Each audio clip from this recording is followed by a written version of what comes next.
지금부터는 예고해드린 대로 코로나19와 관련한 소식 여러분께 상세하게 전해드리도록 하겠습니다. 먼저 정은경 질병관리본부장의 오늘 대국민 브리핑 내용입니다. 대구 확진자 관련하여서는 대구에서의 접촉자 조사 중에 지인 1명이 추가로 확진되었습니다. 또한 부산에서는 확진자가 방문하였던 식당, 숙박시설, 주점 및 클럽 등에서의 접촉자에 대한 조사와 진단검사가 진행 중이며 총 143명에 대해서는 자가격리를 실시하고 해당되는 클럽과 주점에 대해서는 영업 중단을 실시하였습니다. 중앙방역대책본부는 연휴가 포함된 새로운 한 주가 시작되었지만 코로나19 유행은 아직 진행 중이며 사회적 거리 두기를 철저히 이행해 주실 것을 당부드립니다. 불필요한 모임, 행사, 여행 등은 자제하는 것이 바람직합니다. 또한 환기가 어려운 유흥시설인 경우에는 운영을 최대한 자제해 주실 것을 공고드리고 불가피하게 운영할 경우에는 발열 및 호흡기 증상 여부를 확인하고 이용자, 종사자 모두 마스크를 착용하며 소독과 환기를 철저히 하는 등 방역 지침 준수를 당부드립니다. 정은경 질병관리본부장의 오늘 브리핑 내용 여러분과 함께 다시 한번 들어봤습니다. 강동 성심병원 감염내과의 이진서 교수님, SBS의 한지영 기자 나와 있습니다. 어서 오십시오. 일단 지난 주말과 어제 일요일 사람들이 어떻게 주말과 휴일을 보내는지 산을 찾으신 분들이 유난히 많았다는 기사를 제가 봤는데 말이죠. 네, 고강도 사회적 거리 두기가 완화된 첫 주말입니다. 그래서 그런지 야외 활동하시는 분들이 많았는데요. 이런 분들 통제하기 위해서 양재천 산책길에는 한쪽 방향으로만 걷게 했고 일방통행. 네, 일방통행을 하게 했고 또 돗자리도 깔지 못하게 했고요. 북한산 경우에는 이게 지금 북한산 모습인 것 같은데. 100군데죠. 사람들이 저렇게 다닥다닥 붙어 있는 모습인데 여기서는 산에서는 사회적 거리두기하고는 상관이 없습니까? 뭐 다들 마스크도 지금 밑으로 내리시고 말이죠. 네, 거리두기 관계가 있습니다. 국립공원 관계자가 2m 거리 유지하라고 플래카드를 들고 초입에서부터 이렇게 안내를 했었는데도 저렇게 지금 지켜지지 않고 좀 다닥다닥 붙어서 있는 모습을 볼 수 있습니다. 코로나19 사태가 시작된 이후에 우리 대한민국의 모든 분야에서는 매출이 다 줄어들었는데 유독 매출이 는 분야가 등산이라고 하더라고요. 제가 그 기사를 봤거든요. 등산객도 실제로 북한산을 찾은 분들도 지난해 같은 기간보다 늘었다라고 하고 말이죠. 어쨌든 간에 답답하고 그러니까 주말이나 휴일에 산을 찾는 것. 이것까지는 사실 뭐라고 할 수는 없는데 사회적 거리두기가 지켜지기가 어렵다는 게 조금은 좀 문제처럼 보이는데 어떻게 생각하십니까? 예, 맞습니다.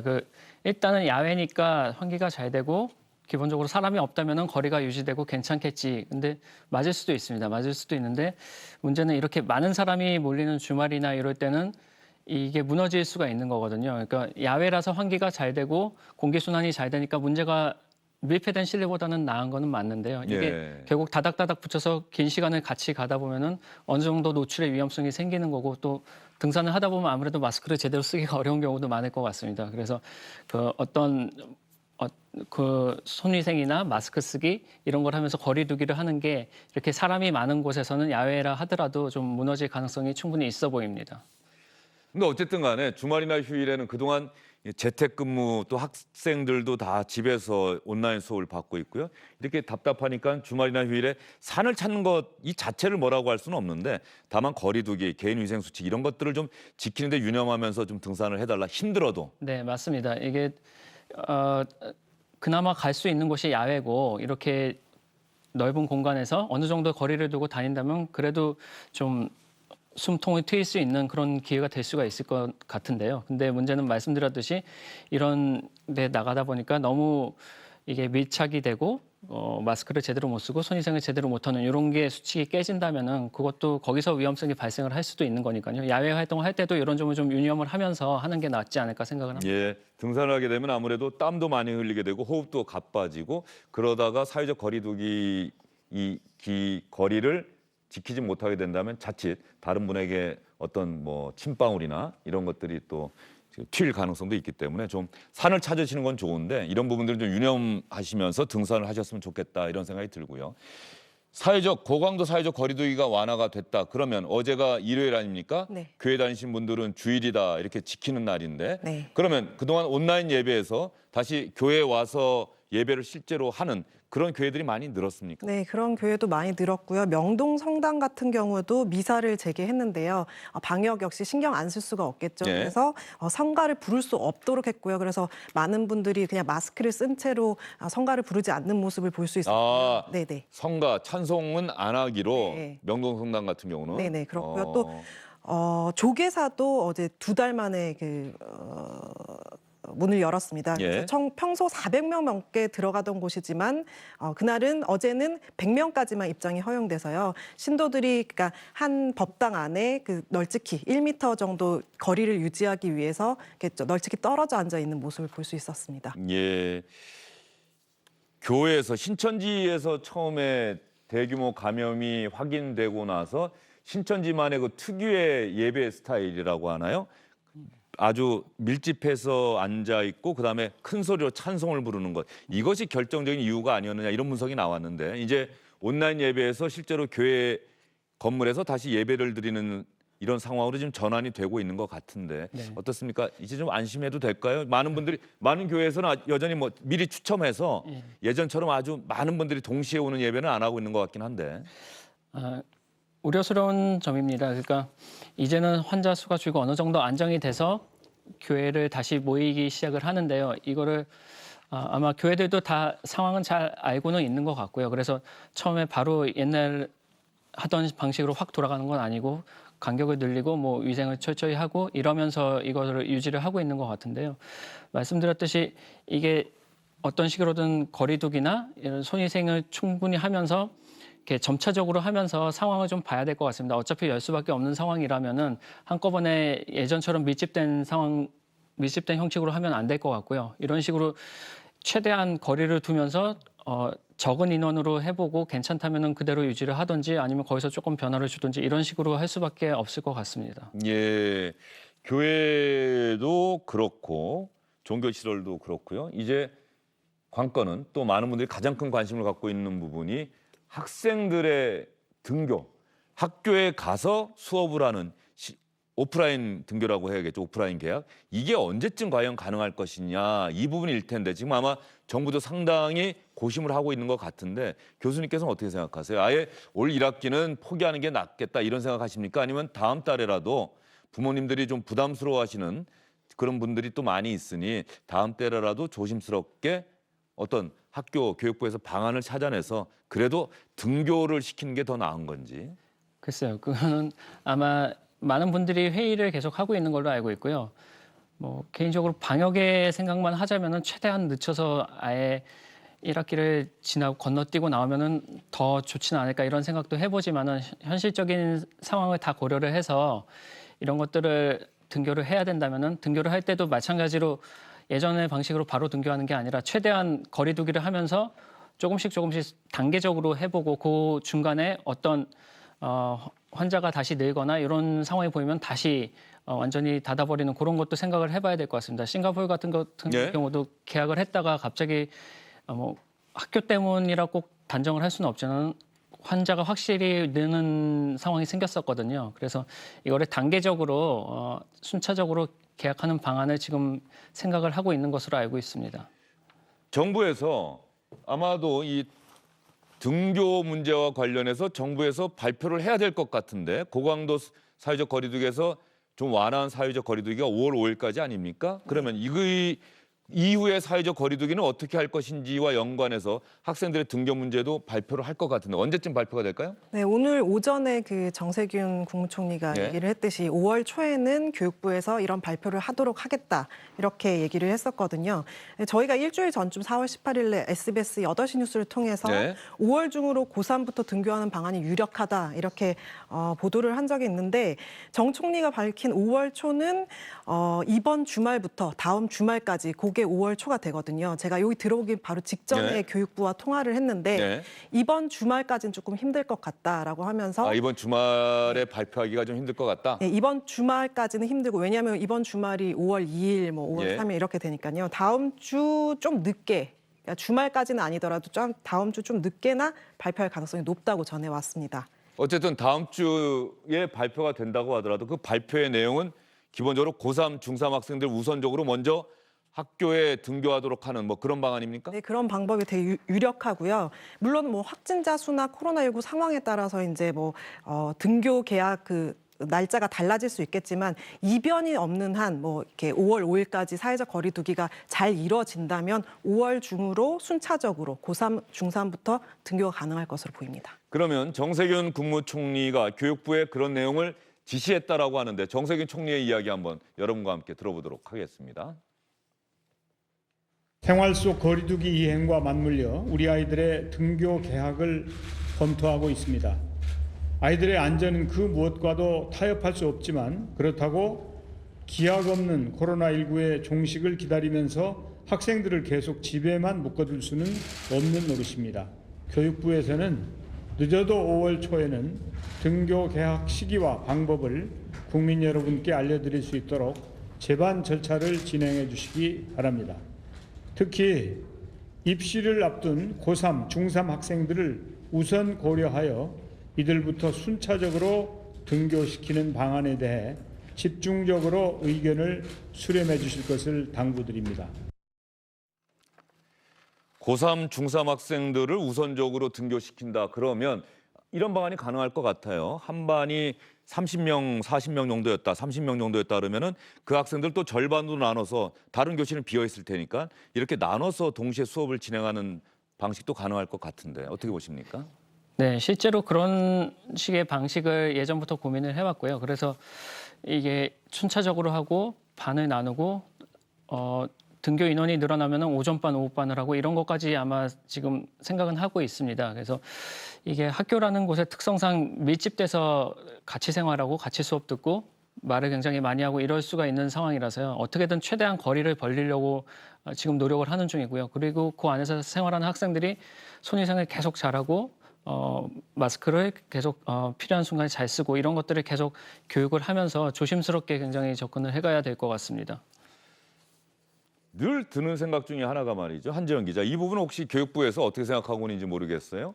가령 아주 도심 지역이 아니고 네. 그러니까 시골에 있는 학교도 학생 수도 많지가 않고 코로나19 확진자도 나오지 않았고 그런 지역의 학생들은 또 부모님들이 대부분 다 뭐 농업해서 다들 바쁘시게 일을 하셔야 되는데 이 지역의 학생들도 지금 똑같이 일괄적으로 지금 학교를 못 나가고 있는 건 아니겠습니까? 네. 그런 부분에 대해서는 교육부가 혹시 검토하고 있는 건 없는지. 근데 이게 문제가 뭐냐면 일괄적으로 하게 되면 예를 들어서 고3 같은 경우는 지금 대입 수능 능력 시험도 있는데 네. 대입 수능도 있는데 이걸 먼저 그 농촌 지역이라고 해서 먼저 계약을 한다고 하면 이게 차질이 발생하고 하기 때문에 이렇게 일괄적으로 할 수밖에 없다. 거기서 이제 타협점을 찾아야 된다. 이렇게 교육부는 보고 있습니다. 예. 이 교육부의 고심이 아마 많은 학부모님들의 또 고민과 맞닿아 있을 것으로 생각합니다. 이번 주말이 될지 한정 기자가 이야기해드린 것처럼 다음 주가 될지 모르겠습니다만 정부의 발표 이때가 되면 구체적으로 그 내용을 알 수가 있겠고 그 결론이 학부모님들의 의견과 일치하기를 아마 많은 분들이 기대하고 계시리라 생각됩니다. 조금 전에 주요 뉴스 때도 나가고 했습니다만 이 코로나19 확진자는 분명히 9일 연속 10명 안팎의 수준을 유지하고 있는데 최근에 확진 판정받은 사람 가운데 이 클럽을 다녀온 10대 확진자로부터 또 누군가가 감염이 됐다 이런 기사가 들어와서 많은 분들이 걱정하고 있던데요. 영상 보고 나서 이야기 이어가도록 하겠습니다.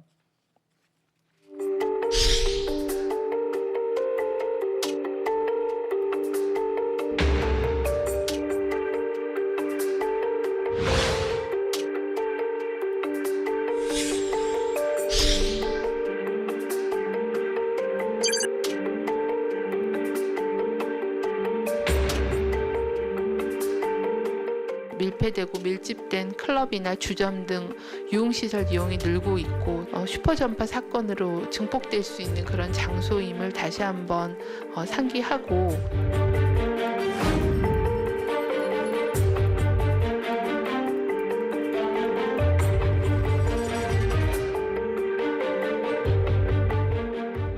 사실 저 부분이 좀 걱정되는 부분이긴 한데 정부가 고강도 사회적 거리두기를 할 때는 저런 유흥시설은 문을 열 수가 없었잖아요. 사실상 영업 정지, 중단 네. 이런 명령을 내렸었는데 이게 완화가 되면서 이제 문은 열어도 되는 상황이 된 거죠. 네, 사실 근데 클럽 그 당시 방문 날짜가 18일 새벽이었는데 이때는 고강도 사회적 거리두기가 유지되고 있었을 예. 때였거든요. 그런데도 불구하고 저런 일이 일어났는데 사실 정부가 유흥업소 등 4대 밀집 시설에 대해서 운영 중단을 강력 권고를 했지만 이게 뭐 권고 수준이라서 중단을 아예 그 의무적으로 하게끔 할 수는 없지만 안전 수칙은 지켰어야 했는데요.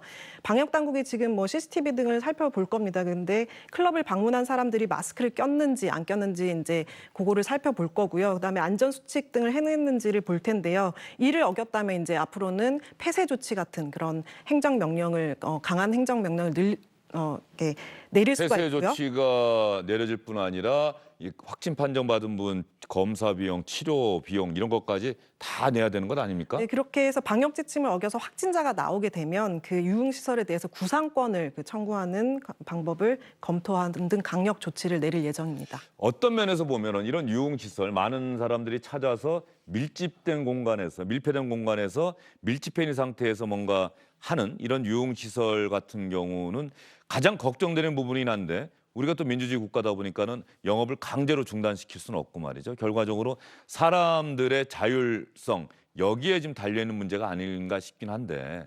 맞습니다. 지금 이런 상황도 그렇지만은 우리가 다 자영업 하시는 분들이고 이게 언제까지 강제로 닫게 놔둘 수가 없는 부분이고 결국에 열다 보면은 이런 일이 생기는 거고요. 밀집해서 만날 수밖에 없고 어떤 식으로든 밀집과 이런 사람들이 모이는 게 일어날 수밖에 없는데 굉장히 향후로도 숙제가 될 것 같습니다. 이게 완전히 사라지기 전까지는 이러한 밀집한 현상이 생길 수밖에 없는 곳을 어떻게 유지를 할 것인가. 그러면은 모든 유흥주점을 다 1m 뛰어서 앉게 할 것인가. 이런 것도 쉽지는 않은 것 같고요. 예. 그래서 이거는 앞으로도 두고두고 일어날 문제인 것 같고요. 최소한의 어떤 생활 수칙, 어떤 손위생 이런 거라도 철저하게 하면서 보는 수밖에 일단은 없을 것 같습니다. 또 그런 시설을 찾는 뭐 상대적으로 젊은 층들, 젊은 층에서 뭐 개인적으로 알아서 잘하는 수밖에 없는 건지 이런 생각도 좀 들어요, 사실. 예, 사실은 뭐 완벽한 방법이 없는 것 같아요. 이거를 완벽한 방법으로 하자면은 아예 문을 닫는 게 가장 완벽하겠죠. 근데 계속 문을 언제까지 닫을 거냐 하는 문제가 생기기 때문에 결국에 문을 열면은 또 누군가는 이런 문제가 생기게 되는 거고 바이러스의 특성이 중증이 되기 전에 증상이 거의 없을 때도 바이러스를 배출할 수가 있고 이런 참 어떻게 보면 양립되기 힘든 어느 한쪽을 완전히 해결하기 힘든 부분이 있어서 이 문제는 앞으로도 두고두고 문제가 될 것 같습니다. 예, 알겠습니다. 그리고 교수님, 9일 연속 10명 안팎의 확진자가 나오고 있다. 대단히 안정적으로 우리가 잘 통제하고 있다. 여기에는 동의하십니까? 일단은 다행이다 라는 생각은 먼저 예. 드는데요. 정말 이게 정말 괜찮은 건지 이러다가 어느 순간에 또 신천지 클러스터처럼 우리가 모르는 클러스터가 확 퍼질지 예. 이거를 알 수가 없는 노릇이라서 굉장히 조마조마하면서 보는 수밖에 없습니다. 이 바이러스가 항상 우리가 예측했던 바대로 가지가 않고 이 정도면 되지 않았을까 싶은 순간에 어디선가 또 터지고 이런 상황을 계속 보여줬기 때문에 지금 뭐 열흘 연속 괜찮다고 하지만은 이게 정말 괜찮다고 아무도 확신할 수는 없을 것 같습니다. 지금도 알 수 없는 곳에서 클러스터가 만들어지고 있다고 아무도 사실은 모르는 거거든요. 예. 계속 긴장을 하는 수밖에 없습니다. 중국 같은 경우는 그런데 우한이 봉쇄가 해제된 이후에 중국에서 이런 집단 감염이 일어나고 있다. 이런 뉴스는 아직 안 들어오고 있죠? 네, 아직 그런 뉴스는 없는데 예. 북부 지역에서 뭐 감염이 조금씩 뭐 일어나고 있다 이런 뉴스는 들은 것 같습니다. 뭐 중국이 발표하는 통계를 우리가 완전히 믿을 수 없다. 의구심을 제기하는 분들도 많을 텐데 말이죠. 어쨌든 중국의 경우를 보면은 한번 우한을 완전히 봉쇄하고 통제하고 나니까 그 이후에는 그런 폭발적인 뭐 집단 감염 사례가 나오지 않고 있다. 그런 상황이거든요. 맞습니다.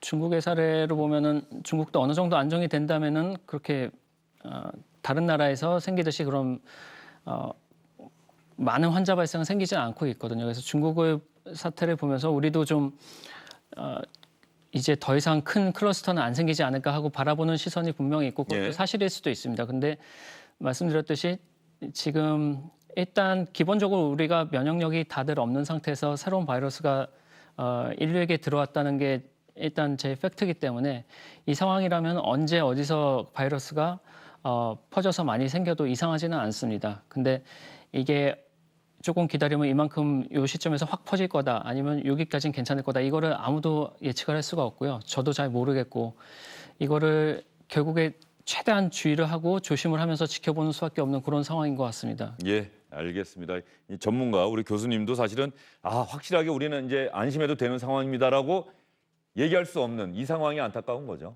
맞습니다. 어떻게 보면 스나이퍼가 문 밖에 있는데 이제 사람들이 좀 나오기 시작하는데 이 스나이퍼가 총을 언제 쏠지 모르는 그런 상황인 것 같기도 합니다. 알겠습니다. 이 나라 밖 소식 특히 코로나19 상황이 가장 심각한 곳이 바로 미국인데요. 미국의 트럼프 대통령 매일 대언론 브리핑을 하면서 열심히 설명하려고 하는데 그러다 보니까 트럼프 대통령 입에서 나온 이야기가 또 다른 논란거리가 되고 혹은 때로는 비아냥의 대상이 되기도 하고 그런데 말이죠. 이 얘기 한번 들어보시죠. Where it knocks it out in a minute, 1 minute. And is there a way we can do something like that by injection inside or almost a cleaning? Because you see it gets on the lungs. So supposing we hit the body with a tremendous, whether it's ultraviolet or just very powerful light. And then I said, supposing you brought the light inside the body, which you can do either through the skin or in some other way. And I think you said you're going to test that too. Sounds interesting. 일단 제가 듣기에는 친구들끼리 사석에서 저런 이야기는 할 수 있겠죠. 균이 무서우니까 그 균 없애기 위해서는 우리가 소독제 같은 거 먹고 이런 거 좀 그랬으면 좋겠다. 그런 정도의 이야기지 대언론 브리핑에서 미국의 대통령이 할 얘기는 아닌 것 같은데 논란이 많이 되고 있는 것 같아요.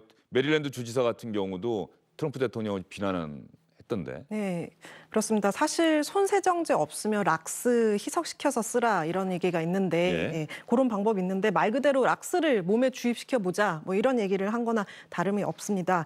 트럼프 대통령이 언급했으니 그 파급력이 사실 엄청날 텐데요. 실제로 발언 직후인 23일과 24일에는 뉴욕시 독극물 통제센터에서 그 살균제 관련 신고, 흡입을 했거나 했던 그런 신고가 30건이 접수가 됐는데 예년과 비교를 하면 2배 이상 많은 수치라고 합니다. 예, 메릴랜드 주지사 같은 경우도 그 기자회견하고 나서 많은 문의 전화가 왔다. 대통령이 브리핑하려면 사실에 근거해서 해야지 도대체 이런 얘기를 할 수가 있느냐라고 트럼프 대통령을 비판했는데 같은 공화당 소속인데 이 레리 오건 메릴랜드 주지사와 트럼프 대통령은 계속해서 부딪히고 있는 것 같습니다. 메릴랜드 주는 워싱턴 DC, 미국의 수도죠. 워싱턴 DC와 인접해 있는 곳인데 메릴랜드 주지사는 또 한국의 사위다. 그래서 한국의 진단키트가 또 50만 장이 메릴랜드 주로 넘어가기도 했었죠. 자, 이런 상황에서 트럼프 대통령을 비판하는 미국 내 목소리가 많이 나오고 있는데 유명 연예인들도 이 트럼프 대통령 비판하는데 가세하고 있다고 합니다.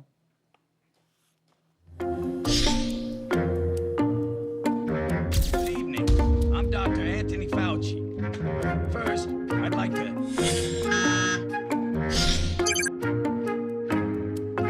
Tonight, I would like to explain what the president was trying to say. Anybody that needs a test gets a test. They're there. They have the test. Also, when he said everyone can get a test, what he meant was almost no one. Supposing we hit the body with a tremendous, whether it's ultraviolet or just very powerful light.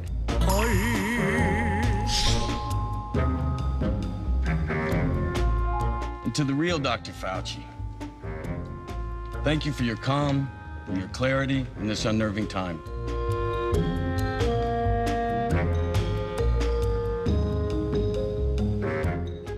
예, 트럼프 대통령을 비판하는데 브래드 피트까지 가세해서 이야기를 하고 있는데 저 파우치 소장이라고 당신이 있어서 참 다행이다 그래도 어떤 분입니까?